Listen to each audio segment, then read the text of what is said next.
Investing के 3 ऐसे तरीके जो कि आपको पता होना बहुत ज़रूरी है, क्योंकि जितने भी बड़े-बड़े इन्वेस्टर्स हैं जैसे कि वॉरेन बफे, राकेश झुनझुनवाला, जितने भी लोग हैं, ये सब की वेल्थ जो है वो इन्हीं 3 तरीकों से बनी है। सबसे पहला तरीका है don't put all your eggs in one basket. इसको एक स्टोरी से समझाता हूँ। मान लेते हैं कि आपके पास एक बास्केट है जिसमें कि आपके पास 10 अंडे पड़े हुए। अब अगर वो बास्केट आपसे गिर जाती है तो आपके 10 अंडे बर्बाद हो जाएंगे। वहीं दूसरी ओर अगर मैं आपसे कहूँ कि उन्हीं 10 अंडों को रखने का दूसरा तरीका क्या हो सकता था कि आप 10 अलग-अलग बास्केट में वो 10 अंडे रख सकते थे।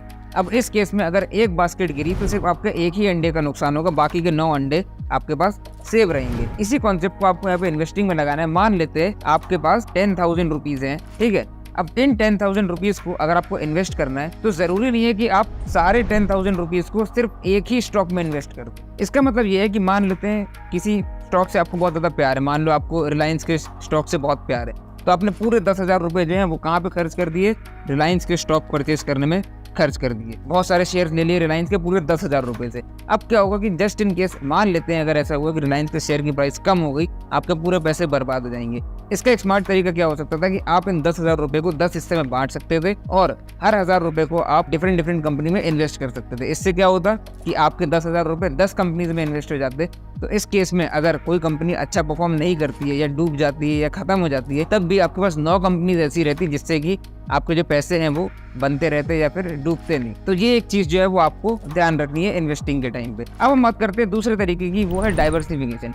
इसका सिंपल सा मीनिंग ये है कि आपको किसी भी एक इंडस्ट्री में पैसे नहीं लगाने हैं। फॉर एग्जांपल मान लेते हैं अभी एआई का जमाना चल रहा है और मान लेते हैं अगेन सेम एग्जांपल लेते हैं कि आपके पास यहाँ पे 10,000 रुपए पड़े हैं। तो इसका मतलब ये नहीं है कि एआई का जमाना चल रहा है तो सारे के सारे 10,000 रुपए एआई बेस्ड कंपनीज में इन्वेस्ट कर, नहीं, आपको यहाँ पे अपने पोर्टफोलियो को डाइवर्सिफाई करना है। फॉर एग्जाम्पल आपके कुछ पैसे जो है वो लगना चाहिए इंफ्रास्ट्रक्चर वाली कंपनीज में, कुछ पैसे आपके लगने चाहिए टेक बेस्ड कंपनीज में, कुछ पैसे आपके लगने चाहिए एफएमसीजी वाली कंपनीज में, नेस्ले वगैरह हो गई या इन सब में। यानी कि आपने अपने पोर्टफोलियो को डाइवर्सिफाई कर दिया। आप डिफरेंट इंडस्ट्रीज की कंपनीज में इन्वेस्टेड हो, अच्छी कंपनीज में। हो सकता है कि नियर फ्यूचर में कोई एक इंडस्ट्री अच्छा परफॉर्म अगर नहीं भी कर रही है, तब भी आपके पास दूसरी इंडस्ट्रीज में स्टॉक्स हैं जो कि आपको परफॉर्म करके दे रहे हैं, जिसकी वजह से आपका पोर्टफोलियो कभी भी नेगेटिव नहीं जाएगा। इसको समझने के लिए आप कोविड का एग्जाम्पल लो। कोविड के टाइम पे सारी इंडस्ट्रीज बंद थी, सब कुछ बंद पड़ा हुआ था, लेकिन सबसे ज्यादा कौन सी चीज इवॉल्व कर रही थी? हेल्थ केयर और टेक कंपनीज, जैसे कि गूगल हो गया या माइक्रोसॉफ्ट हो गया। ये सारी कंपनीज, सारी क्लासेस ऑनलाइन हो रही है, गूगल मीट में हो रही है,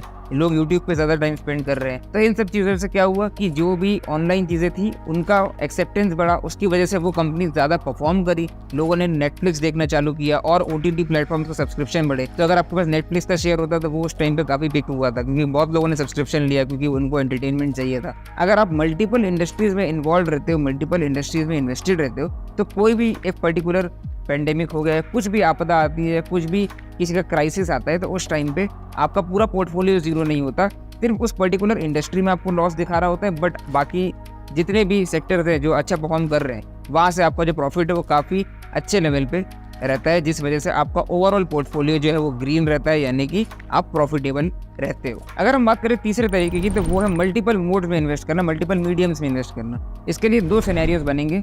एक बनेगा कि आपके पास 1 लाख से कम है पैसे, और दूसरा आपके पास बनेगा कि आपके पास 1 लाख से ज़्यादा है पैसे। ये अब कितने भी हो सकते हैं, 1 करोड़ हो सकता है, 50 लाख हो सकता है। तो दोनों सिनेरियो आपको समझा देता हूँ।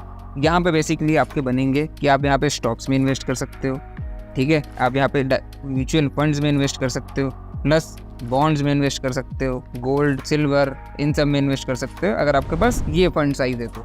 इसके अलावा अगर आपको फंड बहुत ज़्यादा है तो आप यहाँ पे कैसे डाइवर्सिफाई कर सकते हो?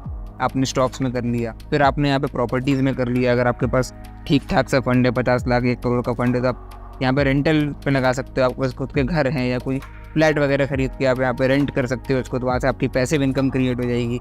अपार्ट फ्रॉम दिस आप क्या कर सकते हो? किसी स्टार्टअप में आप इन्वेस्ट कर सकते हो, और या फिर किसी को लैंड कर सकते हो पैसे।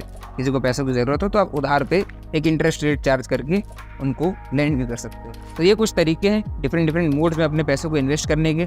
अगर आपके पास जिस भी कैटेगरी में अप्लाई करते हो, 1 लाख से इधर पे आपको ज़्यादा फंड साइज लगेगा, और इस केस में आपका फंड जो है 1 लाख से कम है, तो आप यहाँ पे भी कर सकते हो, ठीक है। तो ये कुछ तरीके थे जो मुझे आपको बताने थे। तीनों तरीके आई होप आपको क्लियर हो गए होंगे। अगर आपको वीडियो वैल्यूएबल लगा तो आप नीचे कमेंट करके ज़रूर बताना। अब मैं आप सबसे मिलूंगा अगले वीडियो में।